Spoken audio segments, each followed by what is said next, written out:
First of all అందరికీ congratulations. Last night India మ్యాచ్ని ఎరగదీసింది. హానెస్ట్లీ మన స్కోర్ చూసి మ్యాచ్ వన్ సైడ్ అయిపోయిందని అర్థమైంది. బట్ స్టిల్ చివరికి గెలిచాక ఆ ఆనందమే వేరు. పాకిస్తాన్ ఈ చిల్లర దేశం వరల్డ్ కప్లో డిస్టర్బెన్స్ క్రియేట్ చేయడానికి అనేక డ్రామాలు చేసింది. ఇండియాలో జరిగే మ్యాచెస్ని బైకాట్ చేయాల్సిందిగా బంగ్లాదేశ్ని రెచ్చగొట్టారు. బంగ్లాదేశ్ వీళ్ళ మాటల్లో పడి ఎక్స్ట్రాలు చేసి టోర్నమెంట్లో లేకుండా పోయింది. పాకిస్తాన్ కూడా బైకట్ చేస్తాము అని డ్రామా చేసింది. కానీ చివరికి ఐసీసీ వార్నింగ్తో నోరు మూసుకొని వాళ్ళు ఆడాల్సి వచ్చింది. ఇదిగో ఈ చిల్లరగాడు మొహసిన్ నఖ్వీ. వీడు పాకిస్తాన్ క్రికెట్ బోర్డ్ చీఫ్, అలాగే అక్కడి ఇంటీరియర్ మినిస్టర్ కూడా. వీడైతే చాలా ఎక్స్ట్రాలు చేశాడు. వీడు లీడ్ చేసేదే ఒక చెత్త టీంని, దానికి తోడు ఓవర్ యాక్షన్ చేయడం అంటే అది సాహసమని చెప్పాలి. ఏషియా కప్ 2025 ఫైనల్లో మనం పాకిస్తాన్ని ఓడించి కప్పు గెలిచాము. కానీ వీడు ఆ కప్పుని మనకు ఇవ్వకుండా ఎత్తుకొని పారిపోయాడు. ఇప్పటికీ ఆ కప్పుని వీడు ఇండియాకు ఇవ్వలేదు. అందుకే నిజానికి వీడొక దొంగ. బై ద వే, ఈ శుభ సందర్భంలో ఈ చిల్లరగాడి గురించి ఎందుకు డిస్కషన్? ఇండియా నిన్న జరిగిన ఫైనల్ మ్యాచ్ని జస్ట్ గెలవడం కాదు, పర్ఫెక్ట్గా కన్విన్సింగ్గా గెలిచింది. మన టీం వాళ్ళ పర్ఫార్మెన్స్ చూసి నాకు నిజంగా చాలా గర్వంగా ఉంది. అందుకే నా ఆనందాన్ని మీతో పంచుకోవడానికే ఈ చిన్న వీడియో. నైట్ మ్యాచ్ అయిపోయిన వెంటనే మా ఇంటి చుట్టూ అందరూ క్రాకర్స్ పేల్చి సెలబ్రేట్ చేసుకున్నారు. మీరు ఎలా సెలబ్రేట్ చేసుకున్నారు? మన భారత విజయం మీకు ఎలా అనిపించింది? మీ ఆలోచనల్ని కింద కామెంట్లో తప్పకుండా షేర్ చేసుకోండి. ఈ T20 వరల్డ్ కప్ విజయంతో మన ఇండియా రికార్డు సాధించింది. 3వసారి ఈ కప్ని మనం గెలిచాము. ఇలా గెలిచిన మొదటి అండ్ ఏకైక టీం మనది. And back to back 2 T20 world కప్లు గెలిచిన టీం కూడా మనది. ఇక్కడ ఇంట్రెస్టింగ్ విషయం ఏమిటంటే మన టీం నరేంద్ర మోడీ స్టేడియంలో ఈ మ్యాచ్ గెలవడం నిజంగా స్పెషల్. మీలో తెలియని వాళ్ళకి చెప్తున్నాను, చాలామంది ఈ గ్రౌండ్ మన ఇండియాకు అంత లక్కీ కాదు అని నమ్ముతారు.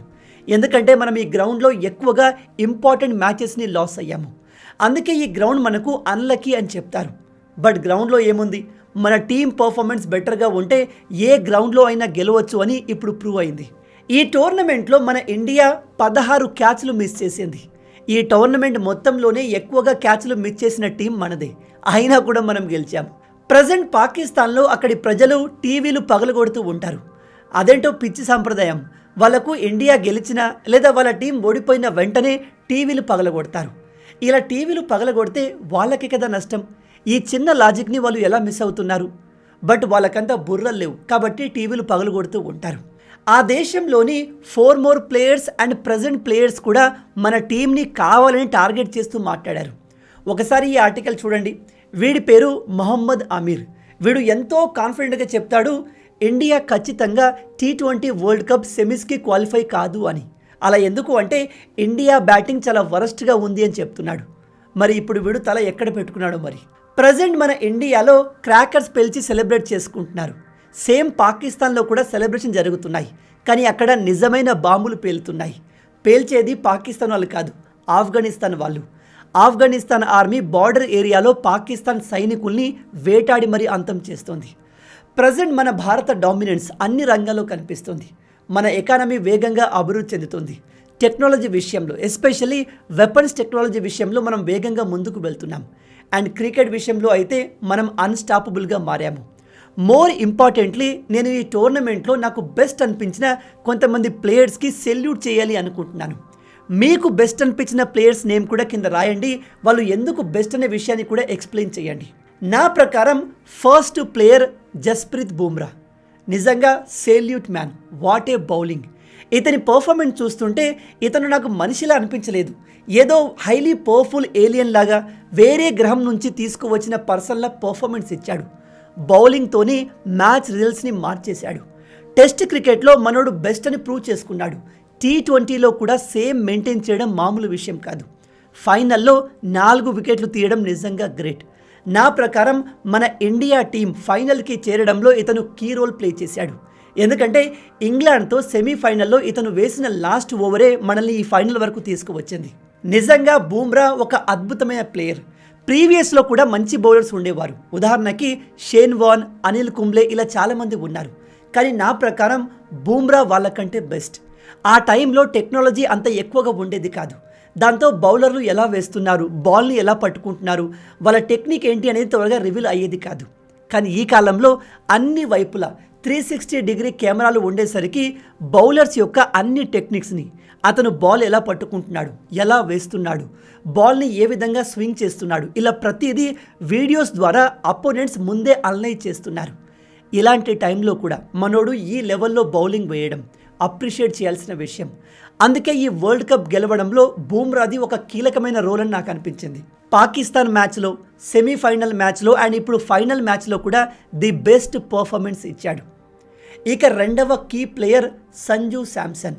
ఇతనైతే భారతీయులందరికీ హీరో అయిపోయాడు, అందరి హార్ట్కి కనెక్ట్ అయిపోయాడు. లాస్ట్ 3 మ్యాచెస్లో అద్భుతంగా పర్ఫామ్ చేశాడు. అయితే రీసెంట్గా సూర్యకుమార్ యాదవ్ ఇతన్ని తక్కువ చేసి మాట్లాడాడు. ఆ వీడియో క్లిప్ని ఇప్పుడు చూపిస్తూ చాలామంది అతన్ని ట్రోల్ కూడా చేస్తున్నారు. మీడియా వాళ్ళు సూర్యకుమార్ యాదవ్ని అభిషేక్ శర్మ ప్రతిసారి ఫెయిల్ అవుతున్నాడు, అతని ప్లేస్లో సంజుని ఆడిస్తే ఎలా ఉంటుందని అడిగితే సూర్యకుమార్ యాదవ్ కాస్త వెటకారంగా ఆన్సర్ ఇచ్చినట్టుగా ఒక క్లిప్ ఉంది. ఆ క్లిప్ని మీరు కూడా చూడండి. संजू आ सकते हैं, कल भी हमने देखा काफी लंबा प्रैक्टिस सेशन जो है वो उनका रहा. मतलब आप बोल रहे हो मैं अभिषेक की जगह पे खिलाऊं उसको? నిజం చెప్తున్నాను, సూర్యకుమార్ యాదవ్ వెటకారంగా నవ్విన ఆ నవ్వు చాలా మందిని హర్ట్ చేసింది. ఇవాళ ఆ సంజు శాంసనే ఇండియాకు కీలకమైన సమయంలో కాపాడాడు. అభిషేక్ శర్మ ఫైనల్లో బాగా ఆడాడు, కానీ మిగతా అన్ని మ్యాచెస్లో టోర్నమెంట్ మొత్తంలో ప్లాఫ్ అవుతూ వచ్చాడు. నేను గ్యారంటీగా చెప్తున్నాను, వెస్టిండీస్కి అగెన్స్ట్గా సంజు శాంసన్ పర్ఫార్మెన్స్ చేసి ఉండకపోతే మనం సూపర్ 8కి కూడా చేరే వాళ్ళం కాదు. సంజు శాంసన్ ఇంగ్లాండ్తో ఆడిన విధానం అండ్ నిన్న ఫైనల్లో ఆడిన విధానం, ఈ 3 మ్యాచ్ల పర్ఫార్మెన్స్ ఇండియా విజయానికి చాలా హెల్ప్ అయ్యాయి. అందుకే చాలామంది సూర్యకుమార్ యాదవ్ మాట్లాడిన మాటలకు హట్ అయి అతన్ని ట్రోల్ చేస్తున్నారు. మొత్తంగా మనం మ్యాచ్ గెలిచాం, అది గొప్ప విషయం, కానీ ఇదిగో ఇలాంటి పోస్టులు పెట్టి సూర్యకుమార్ యాదవ్ పర్ఫార్మెన్స్ని చూపిస్తూ అతని క్రిటిసైజ్ కూడా కొంతమంది చేస్తున్నారు. నేను అందుకే చెప్పాను, ఇతను సంజు శాంసన్ విషయంలో కాస్త వెటకారంగా నవ్వడం చాలా మందిని హర్ట్ చేసింది అని. మీమ్స్లో అయితే సూర్యకుమార్ యాదవ్ని 007 అని కూడా పిలుస్తున్నారు. దీని అర్థం ఏమిటంటే 0 performance in big matches, 0 sense at press conference, 7 unnecessary reactions. పెద్ద మ్యాచెస్లో సూర్యకుమార్ యాదవ్ పర్ఫార్మెన్స్ ఇదిగో ఇలా అయిపోతుందని ఒక మీమ్ వీడియో కూడా షేర్ చేస్తున్నారు. ఆ వీడియోని మీరు కూడా చూడండి.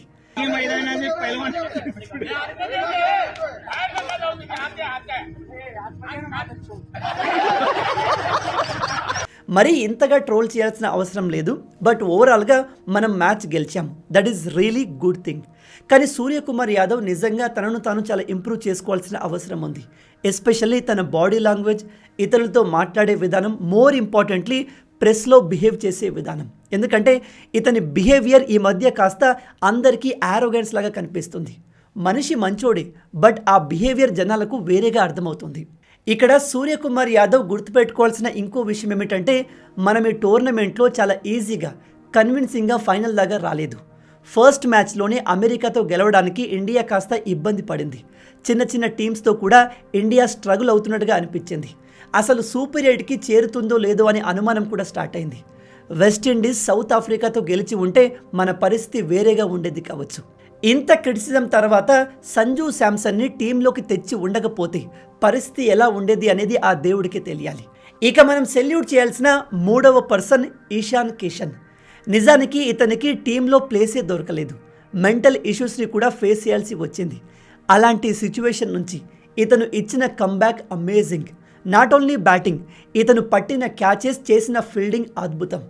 ఓపెనర్గా మంచి పర్ఫార్మెన్స్ ఇచ్చాడు, ఫస్ట్ డౌన్లో కూడా బెస్ట్ పర్ఫార్మెన్స్ ఇచ్చాడు. ఇతన్ని డబుల్ సెంచరీ కొట్టిన తర్వాత కూడా డ్రాప్ చేశారు, బట్ అక్కడి నుంచి ఇతను రికవరీ అయిన విధానం, కంబ్యాక్ ఇచ్చిన విధానం నిజంగా సూపర్.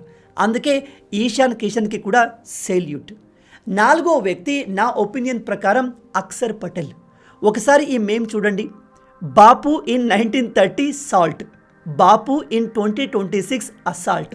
అక్షర్ పటేల్ని బాపు అని ఎందుకు పిలుస్తారు అంటే, టీంలో ఇతని nickname Bapu, team members అందరూ అలాగే పిలుస్తారు. నా ఒపీనియన్ ప్రకారం ఈ టోర్నమెంట్లో అక్షర్ పటేల్ కాంట్రిబ్యూషన్ చాలా కీలకమైంది. నన్ను అడిగితే ఇతన్ని ఒక అండర్ రేటెడ్ ప్లేయర్ అని చెప్తాను. అంటే మీనింగ్ ఏమిటంటే, ఇతను చేసిన కాంట్రిబ్యూషన్కి, ఇచ్చిన పర్ఫార్మెన్స్కి తగిన అప్రిషియేషన్, రికగ్నేషన్ లభించలేదు అని నా ఒపీనియన్. ఇంగ్లాండ్కి అగెన్స్ట్గా ఇతను పట్టిన క్యాచెస్ ఆ మ్యాచ్ గెలవడంలో కీలకమైన రోల్ ప్లే చేశాయి. అండ్ ఫైనల్లో ఇతను తీసిన వికెట్ కూడా చాలా ఇంపార్టెంట్. పాకిస్తాన్కి అగేన్స్ట్గా బాబర్ అజమ్ని ఫెయిల్ చేశాడు. ప్రతి క్రూషియల్ టైంలో ఇతను మంచి పర్ఫార్మెన్స్ ఇచ్చాడు. ఓవరాల్గా చూసుకుంటే టీం మొత్తం కూడా మంచి పర్ఫార్మెన్స్ ఇచ్చింది. బట్ నేను మెన్షన్ చేసిన ఈ కొంతమంది ప్లేయర్లు ఇంపార్టెంట్ రోల్ ప్లే చేశారు అని నాకు అనిపించింది. మళ్ళీ రిపీట్ చేస్తున్నాను, నంబర్ 1 ప్లేయర్ జస్మిత్ బుమ్రా, ఆ తర్వాత సంజు శాంసన్, ఆ తర్వాత ఈశాన్ కిషన్ అండ్ అక్షర్ పటేల్. మిగతా వాళ్ళు కూడా డిఫరెంట్ ఏరియాస్లో బెటర్గా పర్ఫార్మెన్స్ ఇచ్చారు. ఎగ్జాంపుల్ శివం దుబే, ఇతను లాస్ట్ మినిట్లో వచ్చి కేవలం 8 బాల్స్లో 25 రన్స్ కొట్టడం, లేదా 4 బాల్స్లో 15 రన్స్ కొట్టడం చాలా హెల్ప్ అయ్యాయి. ఫైనల్లో అభిషేక్ పర్ఫార్మెన్స్ బెటర్గా ఉండింది. సూర్యకుమార్ యాదవ్ అమెరికాతో జరిగిన మ్యాచ్లో టీంని కాపాడినట్టు అనిపించింది. ఓవరాల్గా అందరి పర్ఫార్మెన్స్ బాగుంది. అందరి కంట్రిబ్యూషన్తోనే మనం ఛాంపియన్స్గా నిలిచాము. కానీ ఏ కాన్ఫిడెన్స్తో టోర్నమెంట్లో మన టీం ఎంటర్ అయిందో, మనం ఏ లెవెల్ ఆఫ్ ఎక్స్పెక్టేషన్ని టీం పైన ఉంచామో దాన్ని వీళ్ళు రీచ్ కాలేదు అనిపించింది. లాస్ట్లో అసలు మనం ఇక్కడి దాకా వస్తామా లేదా అనే డౌట్ కూడా ప్రజల్లో మొదలైంది. బట్ మళ్ళీ టీం చాలా స్ట్రాంగ్ అయింది, సిచ్యువేషన్స్ని ఓవర్కమ్ చేసి ఛాంపియన్స్గా నిలిచింది. అందుకే ప్రతి భారతీయుడు ఇవాళ ఎంతో గర్వించదగిన రోజు. నేనైతే ఇవాళ నిజంగా చాలా హ్యాపీగా ఉన్నాను. ఈ విజయం మీకెలా అనిపించింది? మీరు ఎలా సెలబ్రేట్ చేసుకున్నారు? అండ్ మీ ప్రకారం ఈ టోర్నమెంట్లో బెస్ట్ పర్ఫార్మెన్స్ ఎవరిచ్చారు? మీ ఆలోచనల్ని కింద కామెంట్లో చెప్పండి.